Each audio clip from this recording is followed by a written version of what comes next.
أعوذ بالله من الشيطان الرجيم. بسم الله الرحمن الرحيم. الحمد لله رب العالمين، والصلاة والسلام على أشرف الخلائق أجمعين، سيدنا وسيد الأولين والآخرين،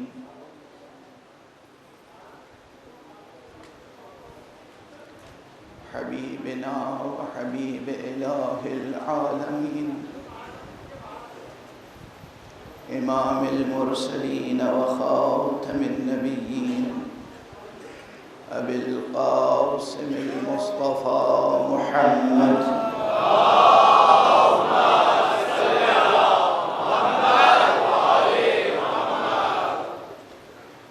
وعلى أهل بيته الطيبين الطاهرين الهداة المهديين المعصومين المظلومين، واللعنة الدائمة على أعداء الحق والدين. أما بعد، فقد قال الله تعالى عز اسمه في محكم كتابه ومتقن خطابه. بسم الله الرحمن الرحيم. الله نور السماوات والأرض، مثل نوره كمشكاة فيها مصباح، المصباح في زجاجة، الزجاجة كأنها كوكب دري يوقد من شجرة مباركة زيتونة لا شرقية ولا غربية، يكاد زيتها يضيء ولو لم تمسسه نار، نور على نور. صدق الله العلي العظيم.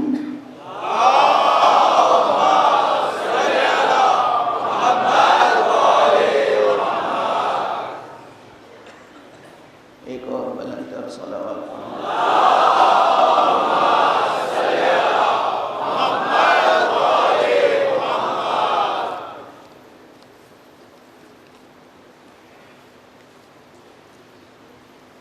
حضرات،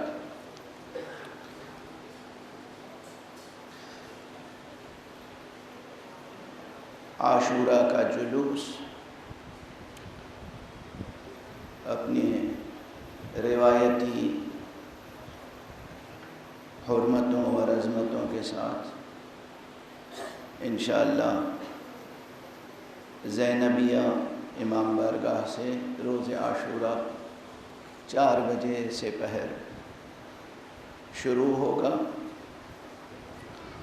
اور جے ہاسپٹل سے ہوتا ہوا برہانی کالج کی طرف سے اور مجگاؤں سرکل کی طرف سے گزرتا ہوا رحمت آباد قبرستان جا کر اختتام پذیر ہوگا. پروردگار آپ حضرات کو توفیق عطا فرمائیں کہ اس جلوس عاشوراء میں شرکت کریں، اور جو لوگ بھی جلوس عزائے روز عاشوراء کا اہتمام کرتے ہیں، جو جس کیپیسٹی میں بھی جس قدر سرکار سید الشہداء کے لیے خدمت کرتا ہے، کوشش کرتا ہے، پروردگار اسے جزائے خیر عطا فرمائے. چاہے وہ امام بارگاہوں کے ٹرسٹیز ہوں، انجمنوں کے ذمہ داران ہوں، سماجی اور سیاسی کارکنان ہوں، یا حکومتی اداروں کے لوگ ہوں، پولیس کے لوگ ہوں، پروردگار ان سب کو جزائے خیر عطا فرمائے. آج 8 محرم گزر گئی، اتنا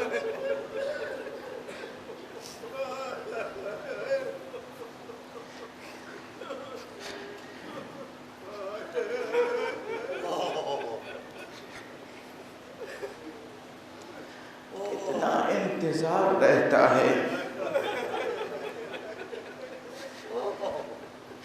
کہ محرم آئے گا اور ہم عزاداری کی سعادت حاصل کریں گے۔ محرم آیا اور گزر گیا، کل 9 محرم ہوگی اور پرسوں روز عاشورہ۔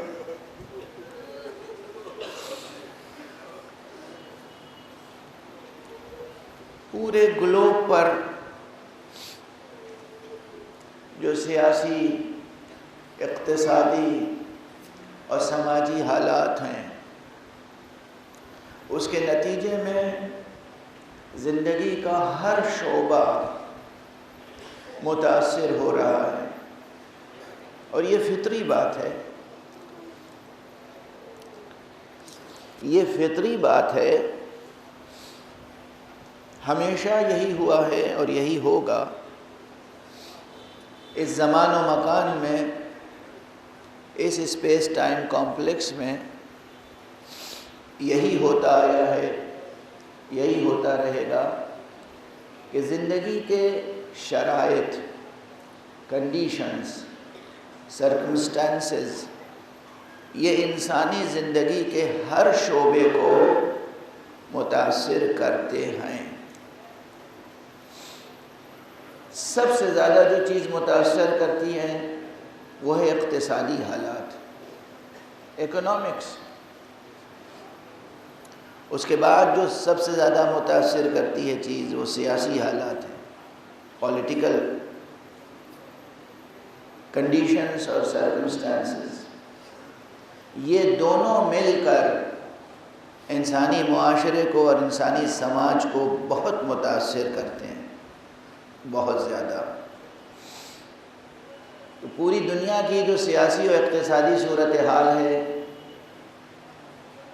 یہ دنیا کے ہر مذہب اور ہر مسلک کے انسانوں کو بھی متاثر کر رہے ہیں یہ حالات۔ یہ حوالہ اس لیے دے رہا ہوں، اور اس میں پھر بیماریاں آ جاتی ہیں، وبائیں آ جاتی ہیں، بلائیں آ جاتی ہیں، کووڈ-19 آ گیا۔ ان سب نے عزاداری کی قدروں کو بھی متاثر کرنے کی کوشش کی اور کر رہے ہیں۔ میری آواز جہاں تک جا رہی ہے، میں آپ سے بس ایک التماس رکھتا ہوں، اگر تعلق آپ کا حضرت سید الشہداء امام حسین سے ہے،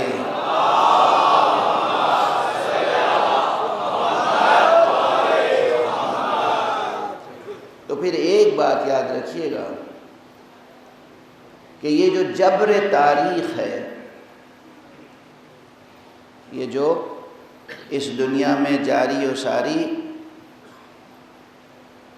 میٹیریل ڈائلیکٹسزم ہے، یہ جو جبر تاریخ ہے، یہ جو جبر زمان و مکان ہے، یہ جو مادی حالات کا جبر ہے،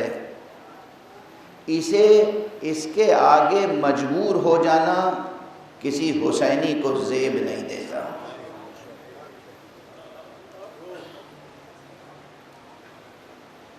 خود حضرت امام حسین ابو عبداللہ الحسین علیہ السلام،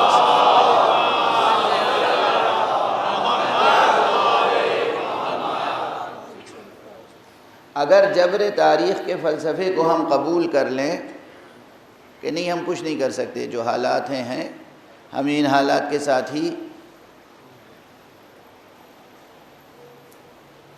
دریا کی سطح پر بہتے ہوئے معمولی سے تنکے کی طرح بہنا ہے، اگر ہم یہ سمجھ لیں تو پھر ہرگز ہم پیرو حضرت سید الشہداء علیہ السلام نہیں کہلا سکتے، کیونکہ اس وقت یہ جو میں کہتا آیا ہوں، چاہے توحید اور الہیات کے چیپٹرز ہوں اور چاہے انسانی زندگی کے کسی بھی شعبے سے متعلق باتیں ہوں، میں نے کہا نا کہ پوری انسانیت میں یہ 5 انوار جو ہیں یہ اللہ کی حجت ہیں، اللہ کی سب سے بڑی آیت ہیں، یہ ہیں آفتاب افلاک ہدایت۔ تو آقا حضرت ابو عبداللہ الحسین علیہ السلام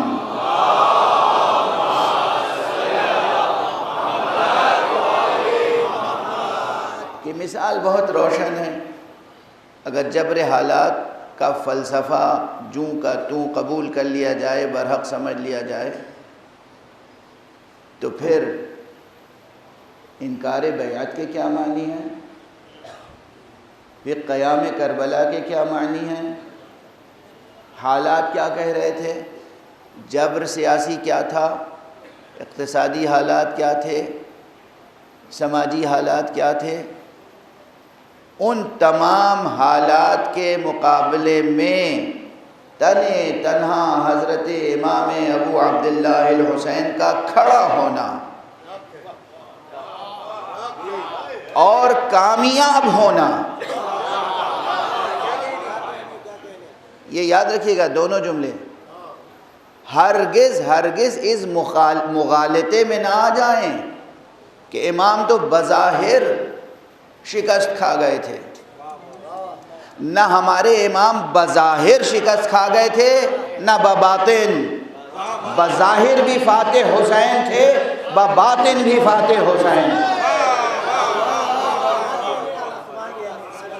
امام کا قیام کرنا، امام کا کھڑا ہونا اور کامیاب ہونا اس ناقص مادی جدلیاتی فلسفے کی رد کے لیے کافی ہے کہ دیکھو پوری دنیا ایک طرف ہو جائے، حالات کچھ بھی ہوں، سیاست کا رخ کچھ بھی ہو، اگر انسان توحید حق صمدی کے ساتھ جڑا ہوا ہو، دل میں چراغ توحید روشن ہو، انسان میں حریت ہو، آزادی ہو، انسان کے اندر حمیت ہو، غیرت ہو، انسان کے اندر عزم ہو، وہ اولو العزم انسان ہو، تو پوری دنیا شکست کھا جاتی ہے، وہ فاتح ہو کے سامنے آتا ہے۔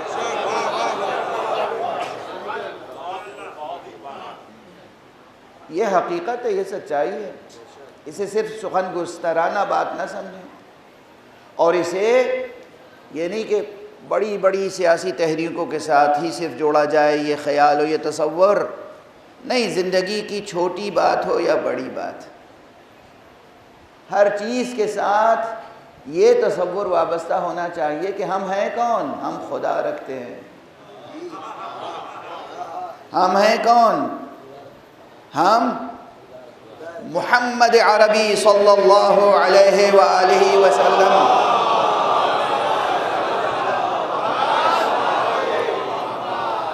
جیسا رسول رکھتے ہیں۔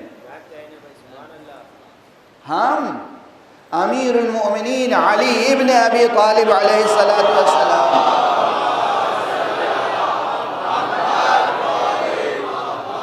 جیسا امام رکھتے ہیں۔ اب یہ بار بار تو نہیں کہنے کی ضرورت ہے آپ کے لیے کہ ہمارے رسول تھے نہیں، اب بھی رسول ہیں، علی امام تھے نہیں، علی امام ہیں۔ سرکار سید الشہداء امام ابو عبداللہ الحسین ہمارے امام اور رہبر تھے نہیں، امام اور رہبر ہیں، اور تا قیامت رہیں گے، تا قیامت رہیں گے۔ حضرت امام حسن مجتبی علیہ السلام ہمارے امام اور رہبر تھے اور ہیں، اور تا قیامت رہیں گے۔ یہ معصومین وہ ہیں۔ تو ہمیں اپنی زندگی کی روحانی قدروں کو، اخلاقی قدروں کو اور وجودی قدروں کو ان انوار مقدسہ کے سائے میں، ان کے انوار کی تابش میں، ان کے پرتو میں، ان کی روشنی میں ہمیں باقی رکھنا ہے۔ دنیا کے سامنے ہار جانا نہیں ہے۔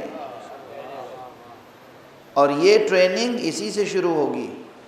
دو طرفہ بات ہے. اپنے نفس کو بھی تو تسخیر کرنا ہے. یہ نفس چھوٹے چھوٹے بہانے سامنے رکھ کے سہولت پسند ہو جاتا ہے.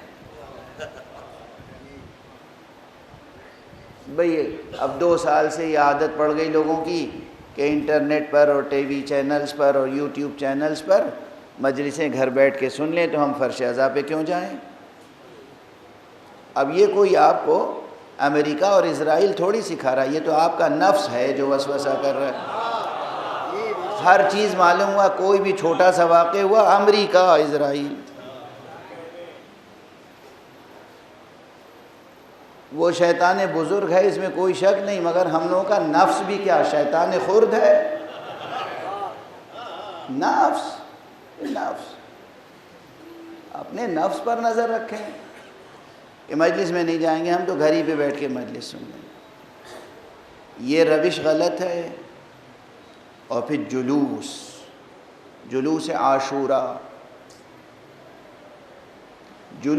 عاشورہ کی عظمت میں، حرمت میں، اس کی شان و شکوہ میں روز بروز سال بسال اضافہ ہونا چاہیے، کمی نہیں. کچھ بھی ہو جائے. اب ایک بہت سخت جملہ کہوں گا. کربلا میں تو اصحاب حسینی کو یقین تھا کہ موت ہی سامنے ہے.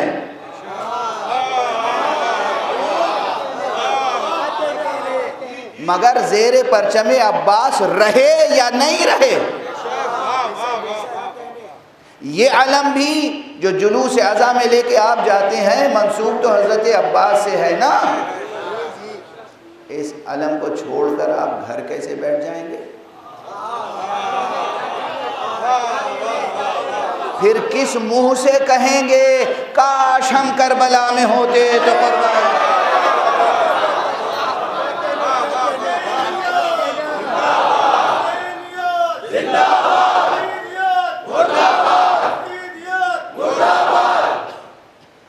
واضح ہے، بہت واضح پیغام ہے. اور وہی آداب، سر برہنہ ہو، آستینیں الٹی ہوئی ہوں، گریبان کھلا ہوا ہو، جہاں تک کوشش کیجیے گا پا برہنہ ہو.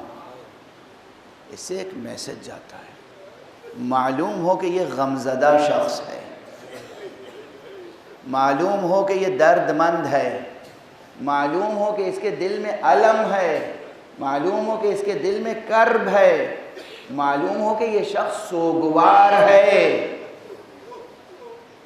حاشا و کلا، کسی کو دنیا میں یہ جرأت نہ ہو تہمت لگانے کی کہ یہ جلوس دہشت گردوں کا جلوس ہوتا ہے یا بے امنی سے اس سے ممکن ہے. نہ بے امنی ممکن ہے، نہ کبھی ہوئی ہے. جلوس عاشورہ کے طفیل میں تو جہاں جہاں بے امنیاں ہوتی ہیں وہاں وہاں امن قائم ہو جاتا ہے. اور ایک دن کا امن نہیں. اب جب رخ پہ گفتگو چل پڑی آج، ظاہر ہے میں ان مجلسوں میں جو عوامی مجلسیں ہوتی ہیں، یہ میرا ذہنی رویہ یہ ہے کہ وقتی مسائل پر بھی پھر ذرا تفصیل سے گفتگو کر لیتا ہوں. میرے علم میں ہے یہ باتیں، جنہوں نے آنکھوں سے دیکھا ہے اور اس میں معاملات میں شریک رہے انہوں نے نقل کیا، اور کتنے معاملات میں خود شریک رہا ہوں. کہ معلوم ہوا کہ ملک کے 2 گروہوں میں اختلاف ہے، یہ ان کا منہ دیکھنا نہیں چاہتے، وہ ان کا منہ دیکھنا نہیں چاہتے. حیدرآباد میں، دلی میں، مختلف شہروں میں یہ واقعات ہوئے ہیں. خود سے عزاداروں نے یہ طے کر لیا کہ اس سال ہم اپنا جلوس لے کر، علم لے کر، تعزیہ لے کر ان کے محلے سے نہیں جائیں گے، ہم اس محلے سے جائیں گے. محرم آنے سے پہلے وہ لوگ خود آئے. کہا دیکھیے وہ اختلاف اپنی جگہ ہے جو کچھ ہے، مگر امام حسین کا جلوس تو ہمارے محلے سے گزرے گا. یہ نہیں ہو سکتا، یہ نہیں ہو سکتا. اس لیے کہ ہم سال بھر امام حسین کے علم کے پھریرے کی ہوا کی تاثیر محسوس کرتے ہیں، ہم اس کی برکتیں محسوس کرتے ہیں۔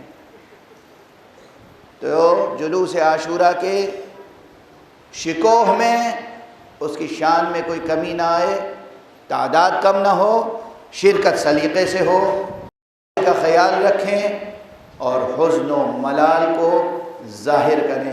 ایک صلوات پڑھ دیں محمد و آلہ۔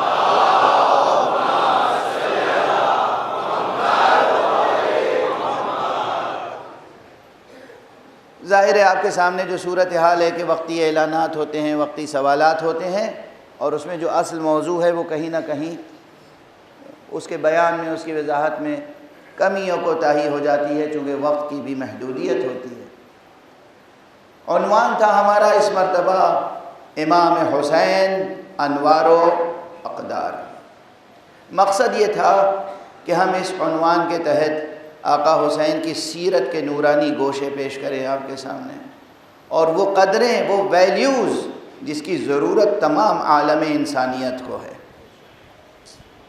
صرف شیعوں کو نہیں ہے، صرف سنیوں کو نہیں ہے، صرف مسلمانوں کو نہیں ہے، تمام عالم انسانیت کے لیے حضرت سید الشہداء ابو عبداللہ الحسین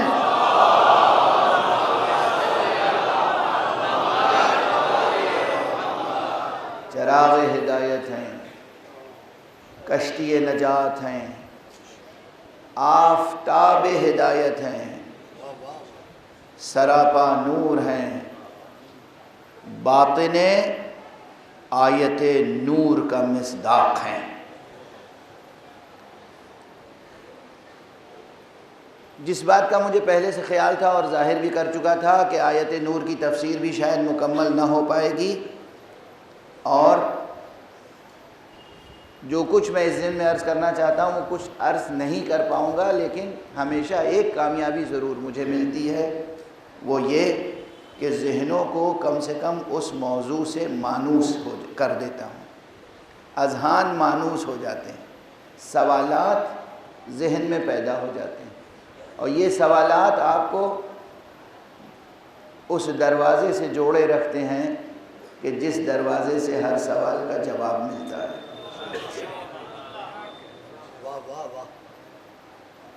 میں نے اسی اشرے میں کہا تھا، اس سے پہلے بہت سی مجلسوں میں کہہ چکا ہوں، اور آج پھر تیزی سے یہ چھوٹا سا جملہ کہہ کے گزر رہا ہوں کہ سوالات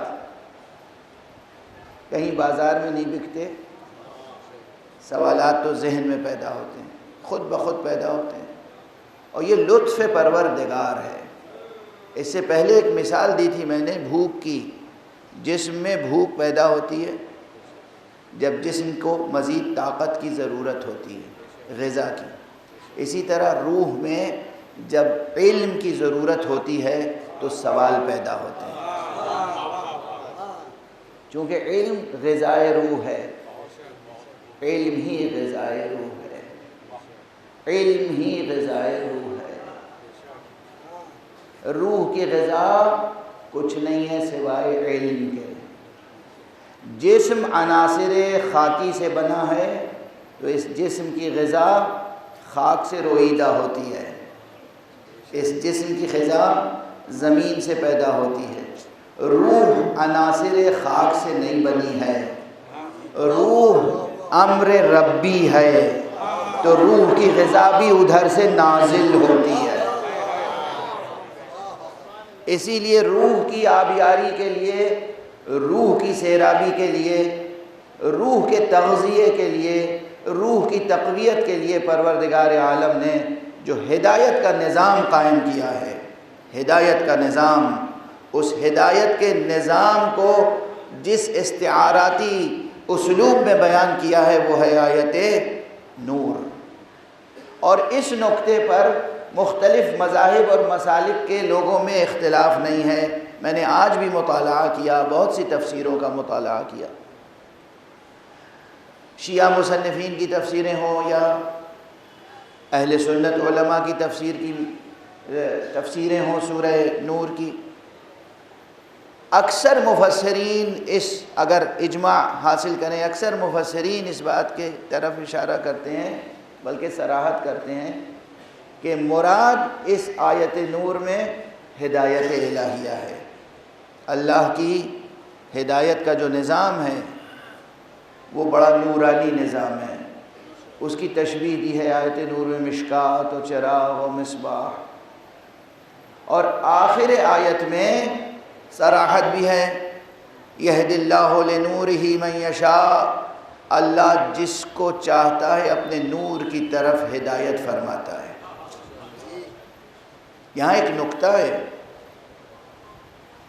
اللہ جسے چاہتا ہے اپنے نور کی طرف اس کی ہدایت کرتا ہے۔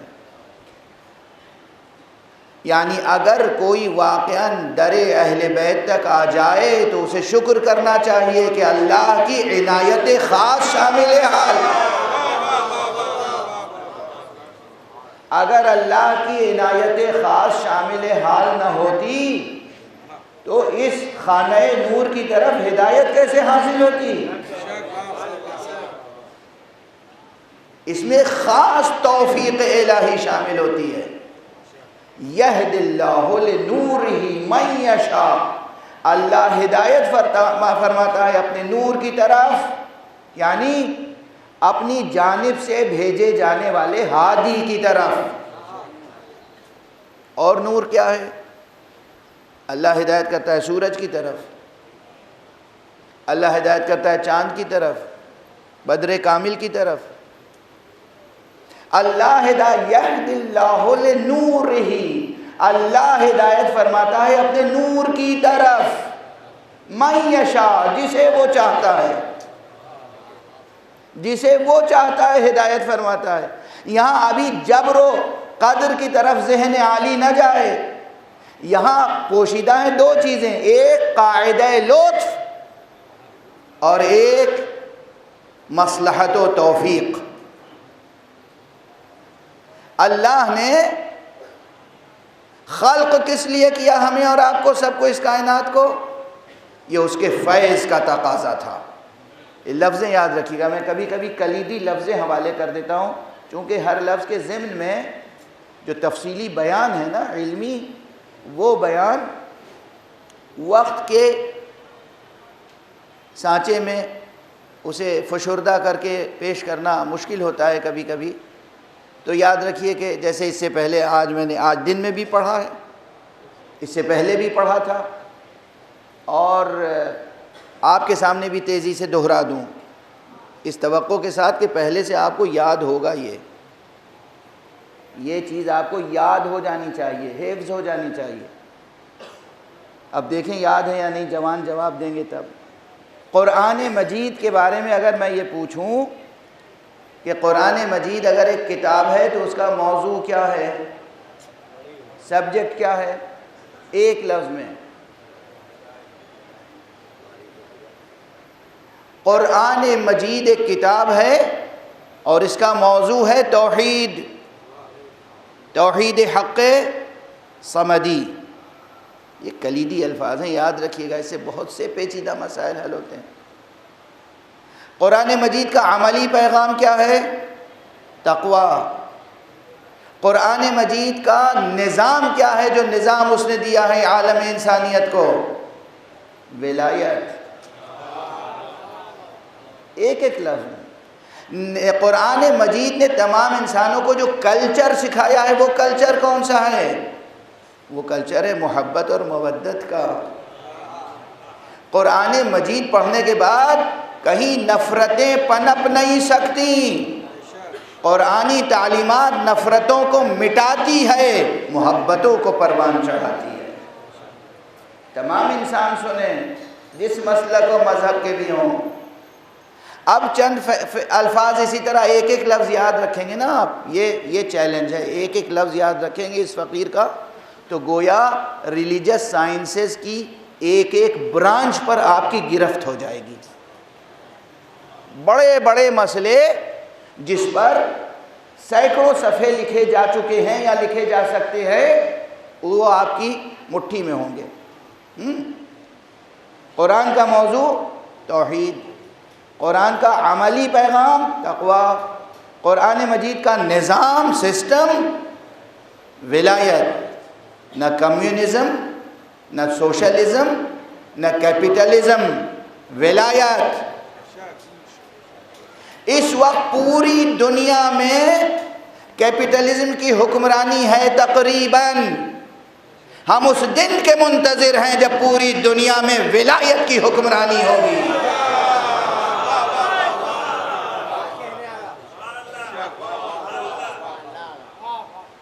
ولایت کی حکمرانی یعنی کیا؟ کیپٹلزم کی حکمرانی کے کیا معنی ہیں؟ ایک ایک لفظ میں۔ کیپٹلزم کی حکمرانی کے معنی یہ ہیں کہ امیر سے امیر تر ہوتا چلا جائے، صاف صاف باٹم لائن۔ یہاں بڑی ٹرمینالوجیز استعمال کروں آپ کے سامنے، کوئی یونیورسٹی کا لیکچر تو ہے نہیں، یہاں کوئی یونیورسٹی کا پروفیسر بھی بیٹھا ہے، ادیب بھی ہے، شاعر بھی ہے، عالم بھی ہے، اسکالر بھی ہے، لیکن ایک مزدور بھی بیٹھا ہوتا ہے ہمارے سامنے۔ تو ہم بالکل سادہ سی بات کہیں، کیپٹلزم کی فلسفہ کیا ہے؟ جو امیر ہے وہ امیر سے امیر تر ہوتا جائے، جس کے پاس پیسے ہیں اس کے پیسے میں اضافہ ہوتا جائے، ثروت میں اضافہ ہوتا جائے، اور جو غریب ہے وہ غریب سے غریب تر ہوتا چلا جائے۔ اور ان کیپٹلسٹوں کے سامنے یہ جتنی بھی تقریریں کرتے ہیں نا، UN کے پلیٹ فارم سے، یونیسکو کے پلیٹ فارم سے، اور پتہ نہیں کن کن پلیٹ فارم سے، یہ سب سیاسی باتیں ہوتی ہیں۔ Human rights, human values, moral values, سب سیاسی باتیں ہیں، اس میں کوئی جوہری حقیقت نہیں ہے۔ عام انسانوں کی قدر و قیمت ان کے سامنے حشرات الارض کے برابر بھی نہیں ہے۔ ان مکروہ لوگوں کو پہچانیں، بیدار ہوں، غفلت میں نہ رہیں، ان کی میٹھی میٹھی باتوں میں نہ آ جائیں۔ ان کے سامنے حقیقتاً انسان کی کوئی قدر و قیمت نہیں ہوتی، کوئی قدر و قیمت نہیں ہے۔ مگر آپ دیکھتے نہیں ہیں کس طریقے سے دنیا کے بڑے بڑے ملکوں کو تباہ کر دیتے ہیں۔ یمن میں کیا ہو رہا ہے؟ کون ہے مجرم؟ کس لیے جنگ ہو رہی ہے یمن کی؟ دنیا کے اور کتنے ملکوں کو بتاؤں کیوں جنگ ہو رہی ہے؟ روس اور یوکرین کی کیوں جنگ ہو رہی ہے؟ کیوں؟ کس لیے؟ اور یاد رکھیے، جنگوں کے برے اور خراب اثرات پڑتے ہیں انسانوں پر۔ اگر ذہن بیدار ہے تو ایک جملہ کہوں، دنیا کی تمام جنگیں وہ ہیں جو تمام انسانی معاشرے پر برے اثرات ڈالتی ہیں، الا ایک جنگ تھی، جنگ کربلا۔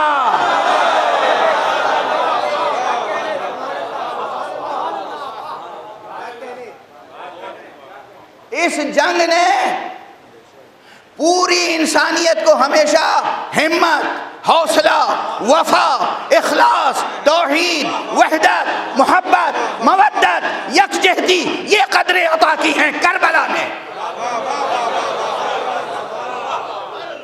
دوسری جنگیں ان کے اثرات سے قومیں بھوکی مر جاتی ہیں، کربلا کی جنگ کا تذکرہ بھی ہوتا ہے تو لنگر تقسیم ہوتا ہے۔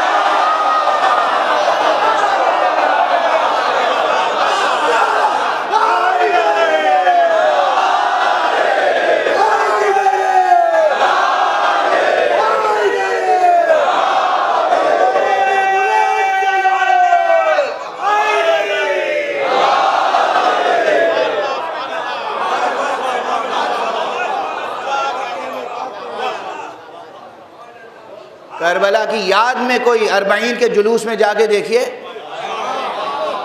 کیا سبیلیں لگتی ہیں، کیا لنگر تقسیم ہوتے ہیں۔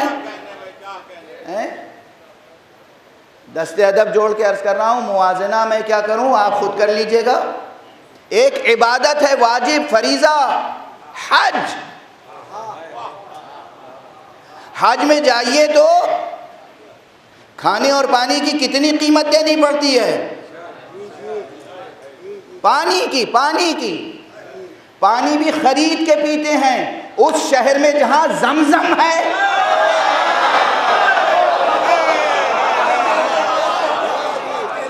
اور چلے جاؤ کربلا، اس شہر میں جہاں پانی بند کیا گیا تھا، آج کسی کو پانی خرید کے پینے کی ضرورت نہیں ہے۔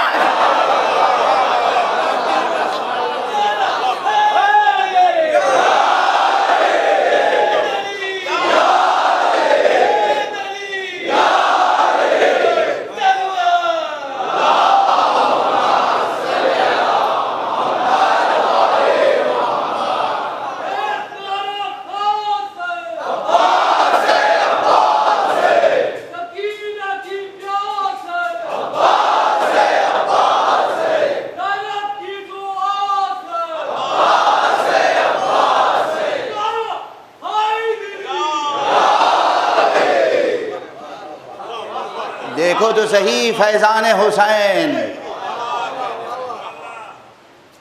ہم سنتے ہیں، دہراتے ہیں، خدا رازق ہے، خدا کریم ہے، خدا رحیم ہے، خدا فیاض ہے۔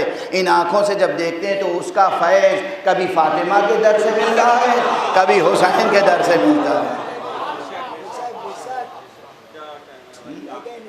پانی نہیں، پانی غذا کا، یہ تو زندہ معجزہ ہے، جا کے دیکھ لے کوئی، کربلا کے پیاسوں کا زندہ معجزہ۔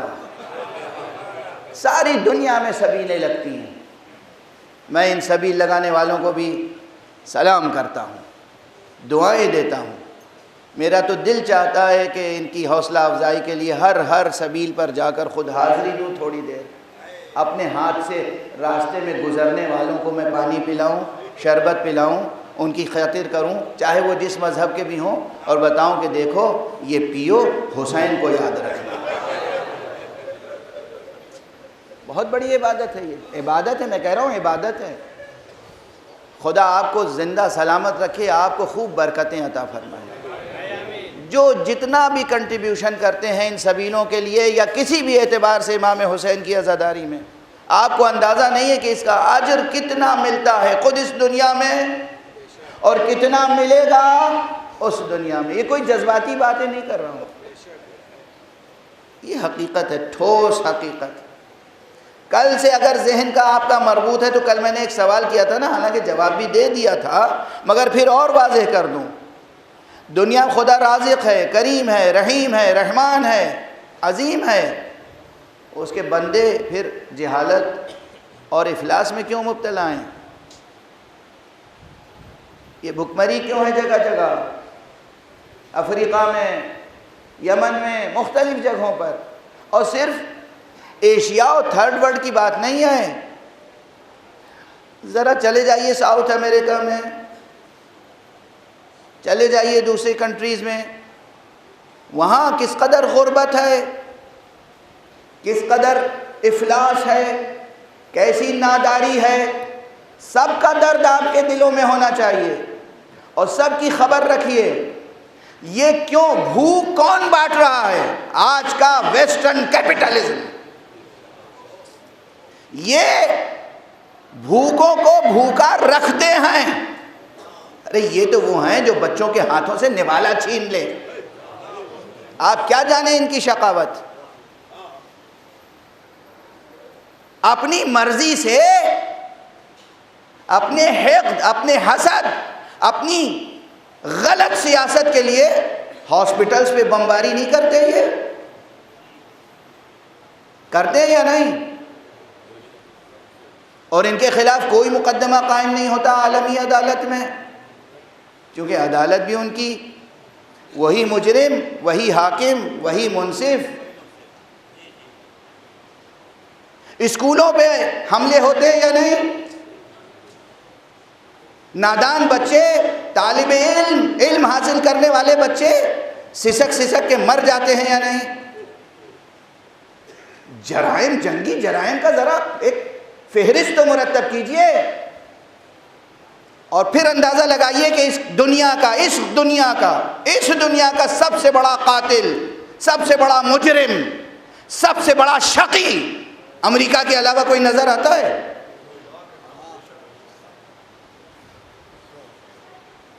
میں سیاست سے کوئی تعلق نہیں رکھتا، میں تو جب ایک غریب کو ایڑیاں رگڑتے ہوئے دیکھتا ہوں تو دل تڑپتا ہے، جب ایک بھوکے کو دیکھتا ہوں تو دل میں تکلیف پیدا ہوتی ہے۔ یہ جو ویسٹرن کیپٹلزم ہے اور ان سب کے اوپر جو حضرت شیطان اکبر ہیں امریکہ صاحب، ان کی کیا پالیسیاں ہیں؟ دوسرا ملک پنپتا ہوا انہیں اچھا نہیں لگتا، دوسرے معاشرے گرو کریں، گروتھ ہو، ایوولوشن ہو، ترقی ہو، پروگریس ہو، آگے بڑھیں، وہ انہیں اچھا نہیں لگتا۔ جھوٹ بولتے ہیں مسلسل، جو کہتے ہیں ہم تو سب کی بھلائی چاہتے ہیں۔ کسی کی بھلائی نہیں چاہتے، کسی کی بھلائی نہیں چاہتے۔ جھوٹے بہانے نکال کر دوسرے ملکوں کو تباہ کرنا، یہ ان کی سیاست ہے کھلی ہوئی، یہ ان کی سیاست ہے۔ تو ان کا کام ہے بھوک تقسیم کرنا، بھوک پروان چڑھانا۔ ان کی پالیسی ہے جاہل رکھنا، جاہل بنانا۔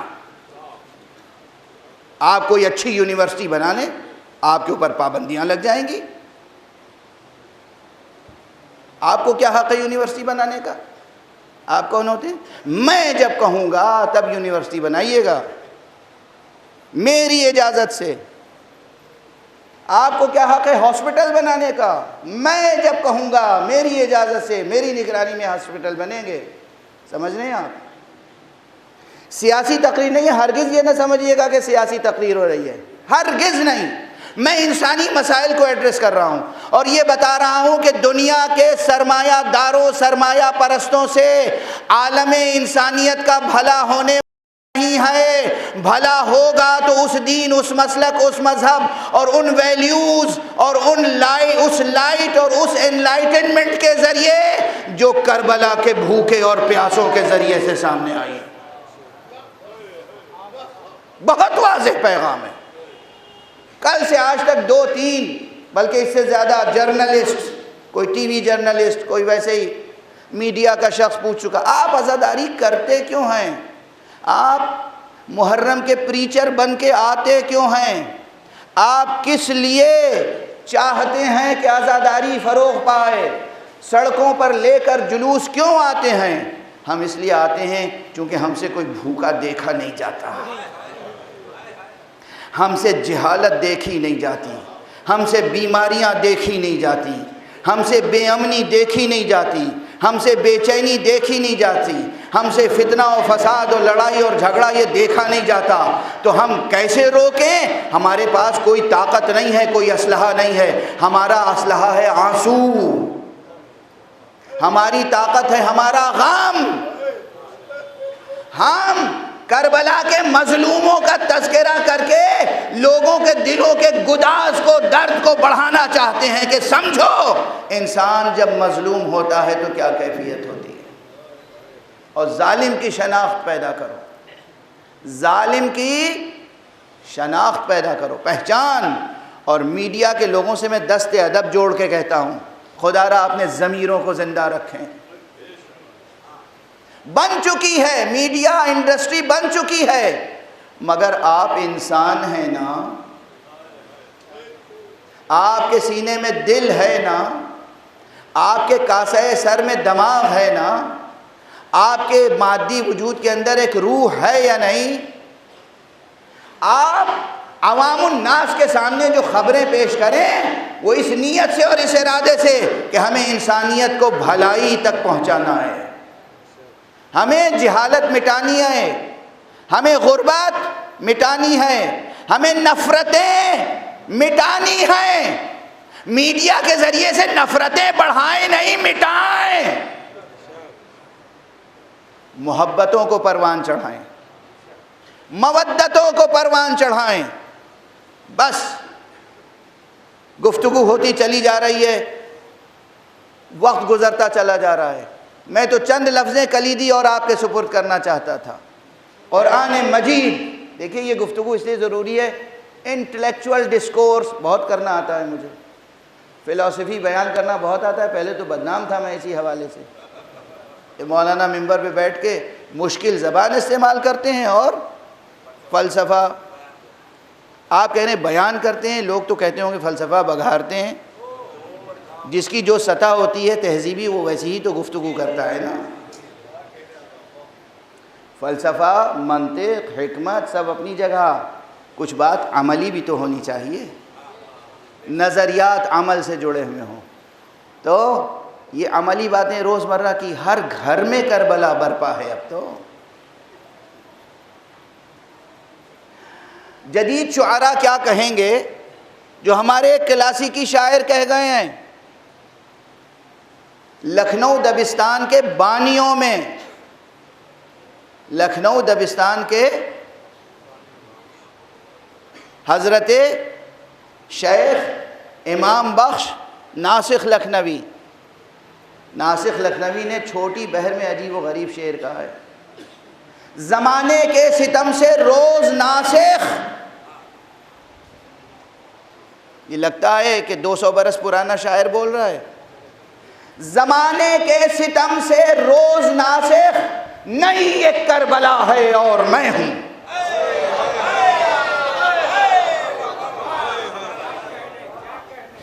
زمانے کے ستم سے روز ناسخ، نئی ایک کربلا ہے اور میں ہوں. اور ان تمام کربلاؤں کے پیچھے کہیں نہ کہیں خونی پنجہ، آہنی پنجہ سرمایہ پرستوں کا ہوتا ہے، سرمایہ داروں کا ہوتا ہے، اور بطور خاص ویسٹرن کیپٹلزم. اس سے تمام لوگوں کو، ایک صرف میں عرض کر چکا، صرف شیعوں کے لیے تقریر نہیں کر رہا ہوں، تمام انسانوں کا مسئلہ ہے. اللہ نے پیدا کیوں کیا؟ فیض، ایک لفظ یاد رکھیے گا، فیض. فیض وجود تھا جو ظاہر ہوا تو تمام عالم امکان وجود میں آیا. یاد رہے گا یہ جملہ. اللہ نے فیض وجود بخشنے کے بعد پھر ضرورت سمجھی، اس کی حکمت کا تقاضا یہ ہوا کہ ان کے لیے ہدایت، ایک تو ہدایت فطرت میں رکھی. فطرت میں ہر انسان کی فطرت خود مکمل کتاب ہدایت ہے. کاش یہ جملہ لے کے جائیں. ہر انسان کی فطرت، نیچر، ایک مکمل کتاب ہدایت ہے. مگر چونکہ یہاں ماحول ایسا ہوتا ہے کہ ہر شخص اپنی کتاب فطرت پڑھ نہیں پاتا، تو پھر اس کو مزید ہدایت کی ضرورت ہوتی ہے. دل کہتا ہے کہ سچ بولو، انسان حالات سے مجبور ہو کر جھوٹ بولتا ہے. تو چاہیے کہ کوئی نبی سامنے آئے صادق اور امین،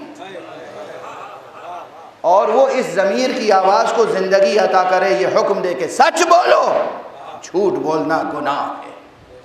ضمیر انسان کا، فطرت انسان کی کہتی ہے دیکھو خیانت نہ کرو، امانت میں خیانت نہ کرو، مگر انسان خیانت کرتا ہے. اب ضرورت ہے ایک ایسے نبی کی جو آ کے تعلیم دے، دیکھو خیانت نہ کرو. یہ اندر سے ابھرنے والی آواز فطرت کی اور عقل کی، اس کو قوت عطا کرتا ہے کون؟ نبی. یہ نبی کو کیوں بھیجا اللہ نے، وجود عطا کیا فیض کے تقاضے کے تحت. فیض، فیض.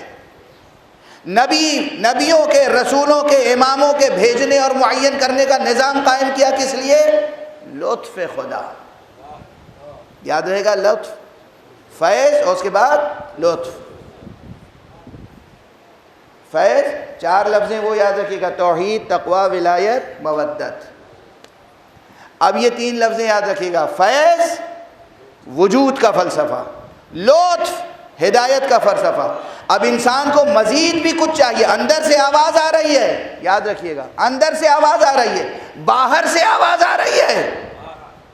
اندر سے ایک طاقت اچھائیوں کی طرف اور خدا کی طرف آگے بڑھا رہی ہے. باہر سے ایک طاقت بلا رہی ہے، راستہ دکھا رہی ہے. لیکن اس کے باوجود بھی زمین سنگلاخ ہے، پتھر ہیں، کنکڑیاں ہیں، کانٹے ہیں، دریا ہے، سمندر ہے، رکاوٹیں ہیں. ادھر ایک شقی کھڑا ہے، ادھر ایک سرمایہ پرست کھڑا ہے، ادھر کوئی اور محارب کھڑا ہوا ہے. یہ جو رکاوٹیں ہیں، ان رکاوٹوں کو دور کرنے میں بھی اگر انسان اپنے اندر کی آواز سنے، اس پر لبیک کہے، نبی کی آواز سنے، امام کی آواز سنے، لبیک کہے اور آگے بڑھنے کی کوشش کرے، پوری کوشش کرے، تو اب فیض کے بعد، لطف کے بعد ایک تیسری چیز آتی ہے، اسے کہتے ہیں توفیق۔ توفیق کے کیا معنی ہے؟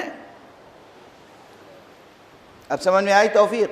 توفیق عرض کر لینے دیجئے، وقت گزرا جا رہا ہے لیکن عرض کر لینے دیجئے، یہ سب کلیدی لفظیں ہیں، ہر زبان پر ہیں لیکن اس کے معنی نہیں جانتے یا غلط کانسیپٹ لیے بیٹھے ہیں۔ توفیق کا ورڈ جو ہے یہ نکلا ہے، روٹ ورڈ ہے اس کا واو فے قاف، وفق۔ اسی سے اردو زبان میں ایک لفظ عام ہے اور ہندی میں بھی ہے، موافقت۔ عام لفظ ہے نا؟ کوئی شخص کوئی کام کرنا چاہتا ہے، آپ اٹھے، آپ نے کہا یہ کام بہت اچھا ہے بھائی، میں بھی آپ کے موافق ہوں، آپ کے ساتھ ہوں، یہ کیا ہوئی؟ موافقت۔ ٹھیک ہے؟ موافقت کے مقابلے میں کیا چیز ہوتی ہے؟ مخالفت۔ جب میں نہیں ساتھ دوں گا، مجھے سمجھ میں نہیں آئی بات آپ کی، میں آپ کے ساتھ نہیں ہوں۔ موافقت کے معنی ہے ساتھ آ جانا۔ اب چونکہ وقت نہیں ہے نا، اس لیے ایک جملے میں کہہ رہا ہوں۔ توفیق جو میں نے کہا، وجود کیوں عطا کیا اللہ نے؟ بتقاضائے فیض۔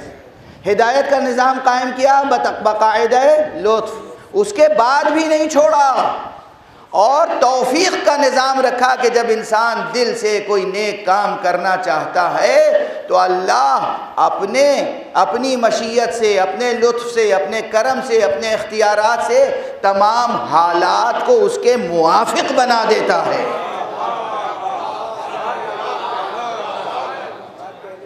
حالات کو اس کے موافق بنا دیتا ہے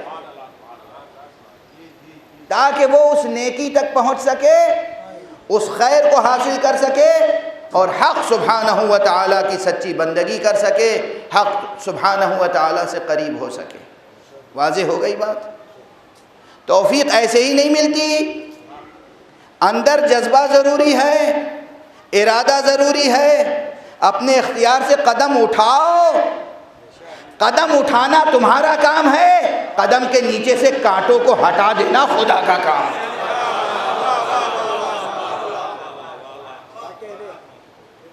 سمجھ میں آئی توفیق؟ واضح ہے توفیق؟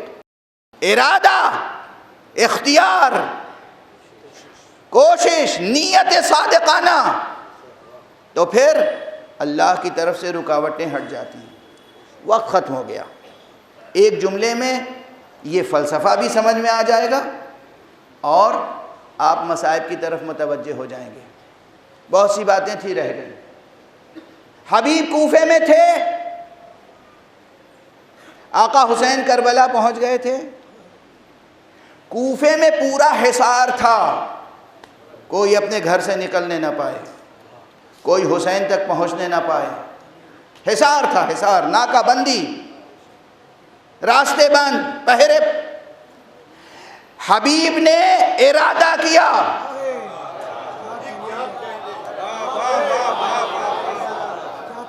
حبیب نے گھر بیٹھے ہوئے تھے نا، حبیب بیوی کے ساتھ بیٹھ کے دسترخوان پہ کھانا کھا رہے تھے۔ حبیب نے ارادہ کیا، تیاری کی، گھر سے قدم نکالا، اپنے نوکر کو پہلے اپنا گھوڑا سواری کا دے دیا کہ جاؤ فلاں جگہ۔ واضح ہے، سب سنتے رہتے نا، اس سے درس کیا لیا؟ جب حبیب نے ارادہ کر لیا، قدم اٹھا لیا، تو ہر گلی پر پہرے ضرور تھے مگر کوئی پہرا حبیب کو روک نہ سکا۔ حبیب کو توفیق حاصل ہوئی۔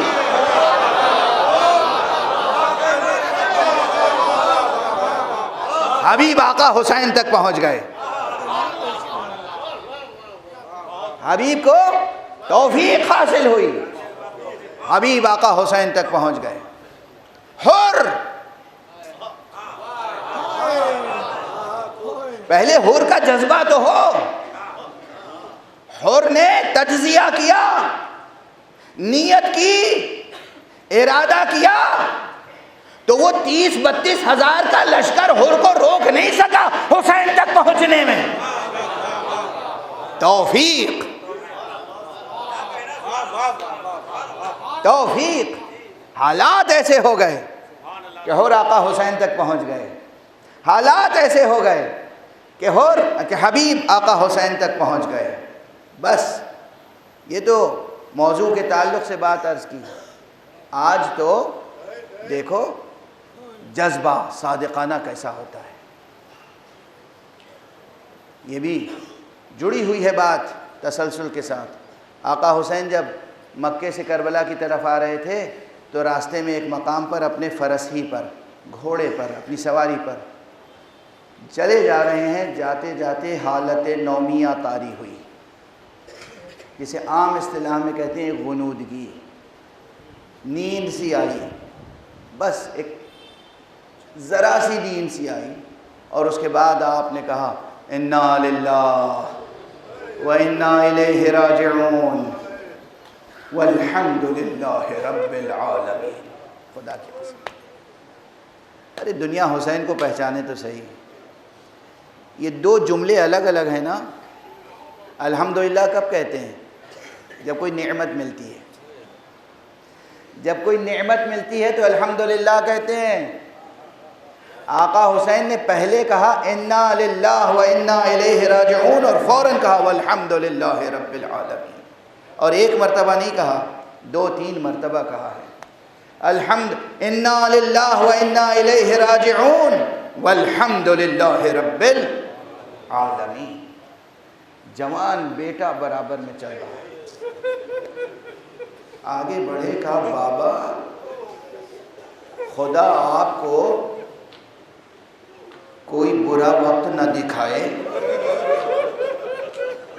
یہ تو بتائیے کہ آپ انا للہ و انا الیہ راجعون کیوں فرما رہے ہیں؟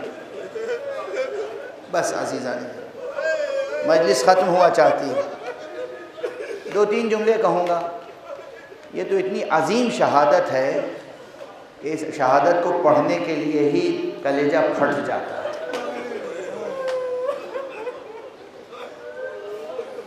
کربلا میں سرکار سید الشہداء، خود حضرت سید الشہداء امام حسین کی شہادت کے بعد سب سے بڑی شہادت ہے شہادت شبیہ پیغمبر. شبیہ پیغمبر. بس 2-3 فقرے. یہ شبیہ پیغمبر تھے، یہ بیٹا تھا. اب بابا اللہ آپ کو کوئی برا وقت نہ دکھائے، یہ بتائیے یہ اس وقت کلمہ استرجاع کیوں جاری فرمایا؟ یہ آپ نے کس لیے انا للہ فرمایا اور پھر فوراً الحمدللہ؟ کہا بیٹا ابھی مجھے، اب عام زبان میں کہہ رہا ہوں، ابھی مجھے نیند سی آ گئی تھی. میں نے دیکھا ایک سوار آ رہا ہے ہماری طرف، اور وہ یہ کہہ رہا ہے کہ دیکھو تو یہ قافلہ کس تیزی سے جا رہا ہے، اسی تیزی سے اس کی موت اس کی طرف آ رہی ہے.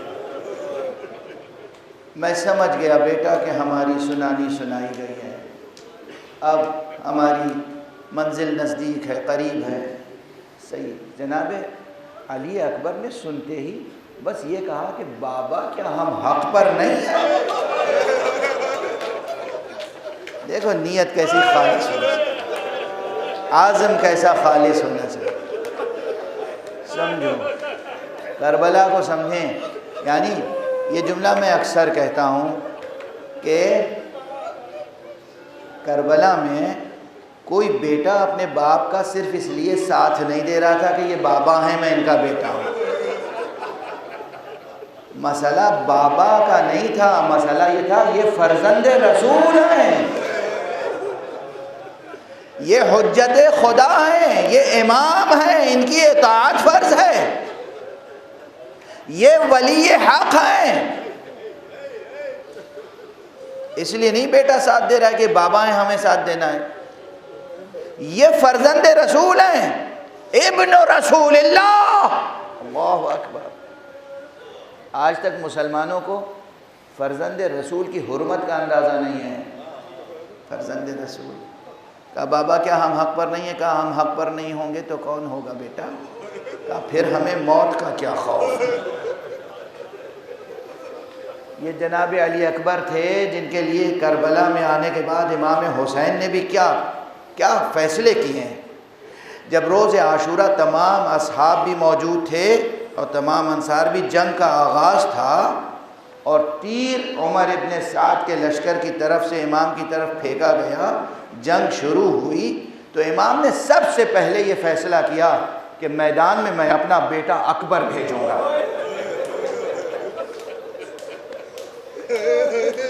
جیسے ہی آپ نے اعلان کیا میدان میں میں سب سے پہلے اپنا بیٹا اکبر بھیجوں گا، اصحاب آ گئے، آقا یہ نہیں ہو سکتا، ارے ہم زندہ رہیں اور شبیہ پیغمبر۔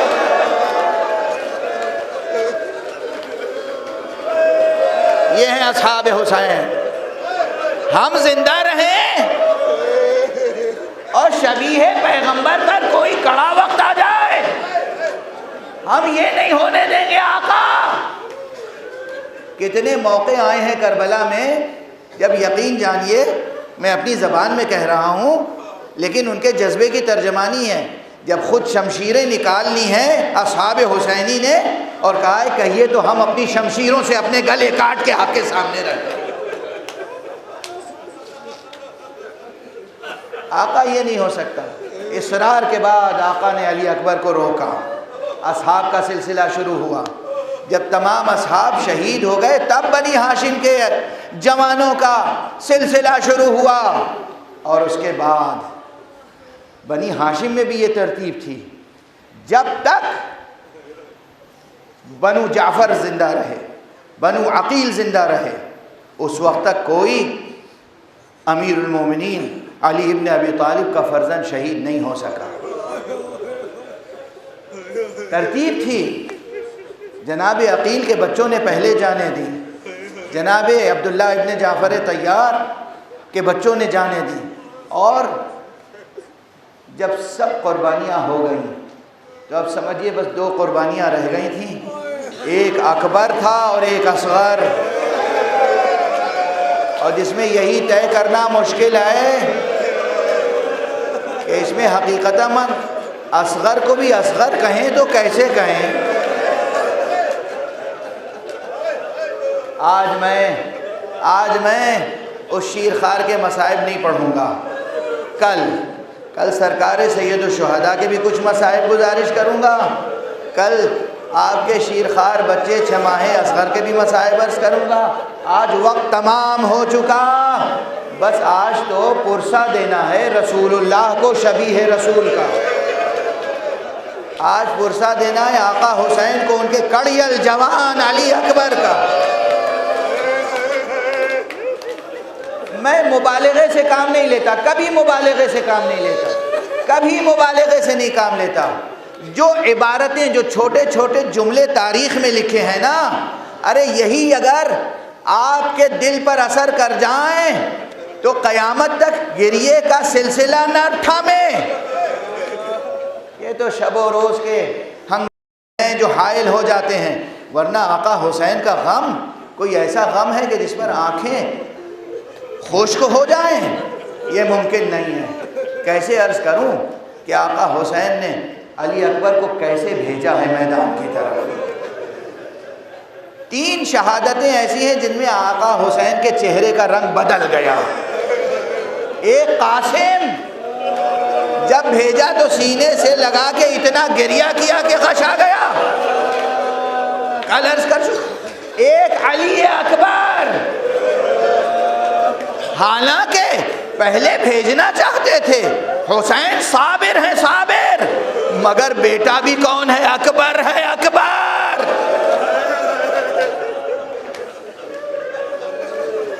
جب اکبر کو رن کی اجازت دی تو دونوں ہاتھوں کو اٹھا کے خدا سے خطاب کیا ہے، اللہم اشہد علی ہؤلاء القوم، پروردگار اب اس قوم پر گواہ رہنا، فقد برز الیہم غلام، ان کی طرف اب وہ جوان جا رہا ہے کہ اشبہ الناس برسولک خلقا وخلقا ومنطقا، رفتار میں، گفتار میں، سیرت میں، کردار میں تیرے رسول کی شبیہ ہے جو جا رہا ہے۔ پروردگار تو جانتا ہے، کننا اذا اشتقنا الى رؤیت رسولک، اگر ہم تیرے رسول کی زیارت کے مشتاق ہوتے تھے، نظرنا الیہ، ہم اس بچے کو دیکھ لیتے تھے۔ اکبر گئے، آپ کتنی بار سن چکے ہیں یہ شہادت؟ ابھی میں نے شہادت پڑھی نہیں مگر دل کیا بے چین ہے، کیا بے چین ہے، کیا تڑپ رہے ہیں۔ اور جب یہ یاد دلا دوں گا، آقا نے اکبر کو رخصت تو کر دیا مگر اپنے مقام پر کھڑے نہ رہ سکے، اکبر کے گھوڑے کے پیچھے پیچھے میدان کی طرف تیز تیز قدموں سے آگے بڑھے۔ بیٹے نے پلٹ کے دیکھا، گھوڑے سے اتر آئے، بابا آپ نے کسی کے ساتھ یہ طریقہ اختیار نہیں کیا، مجھے رخصت کر دیا، پھر پیچھے پیچھے تشریف لا رہے۔ آقا حسین کے دل کی بے چینی تو دیکھو، بے صبری نہیں ہے مگر باپ کا دل ہے سینے میں، بے چینی بھی ہے۔ بیٹے کو پھر سینے سے لگایا، پھر پیار کیا، پھر یہ کہہ کے رخصت کیا، بیٹا جہاں اور بہت سی باتیں گئی، بیٹا جب تک فوج عدو میں، فوج اشقیاء میں گھر نہ جانا، پلٹ پلٹ کے اپنا چہرہ دکھا۔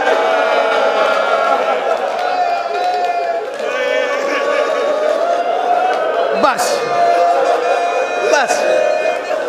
اب مجھ میں طاقت نہیں ہے کہ میں شہادت بیان کروں۔ بیٹا گیا، آقا حسین نے ایک طریقہ اختیار کیا کہ فرس مبارک پر تھے، بار بار رکاب پر پاؤں رکھ کے زور دے کے اٹھتے تھے، میدان میں دیکھتے تھے اور بیٹھ جاتے تھے۔ در خیمہ پہ بیویاں تھیں، پردے کے پیچھے زینب، لیلا، رباب، کیا دیکھ رہی ہے؟ حسین کا چہرہ، کہ جوان بیٹے پر کوئی وقت آئے گا باپ کا چہرہ ضرور بدل جائے گا۔ ایک مرتبہ آقا پلٹے، در خیمہ پہ آئے، لیلا جاؤ دعا کرو۔ اکبر کے سامنے ایک شقی آیا ہے، لیلا نے سر کے بال کھولے، دعا کی، اکبر فاتحہ نہ پلٹے۔ لیکن جب پلٹے ہیں تو کہا کیا؟ بابا اس پیاس نے مجھے مار ڈالا، العطش قد قتلنی۔ امام نے کہا بیٹا اپنی زبان میرے منہ میں تو دینا۔ بیٹے نے زبان دی، فوراً کھینچ لی۔ بابا آپ کی زبان میں میری زبان سے زیادہ کانٹے پڑے۔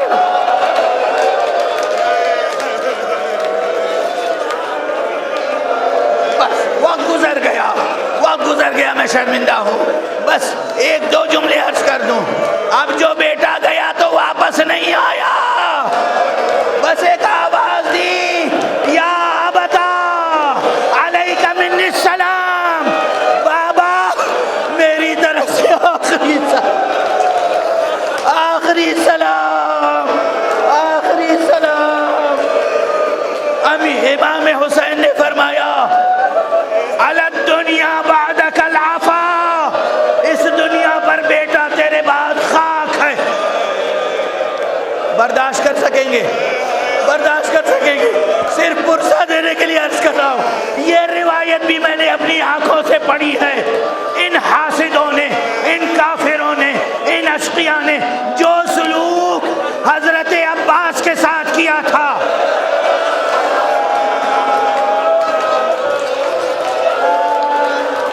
آقا حسین کی شہادت کے بعد اکبر شبیہ رسول کے جسم کے ٹکڑے ٹکڑے کیے۔ خدا آپ سب کو کربلا جانے کی توفیق۔ ذریح مبارک میں جوان بیٹے کی قبر، قدم مبارک کے پاس چھوٹی سی قبر ہے۔ یہ چھوٹی سی قبر اس لیے ہے، اکبر شبیہ رسول تصویر پیغمبر کو پارا پارا کیا گیا، ٹکڑے ٹکڑے کیا گیا، اور جب حسین نہیں تھے تو لیلا کی آنکھوں کے سامنے اکبر کا سر قلم کیا۔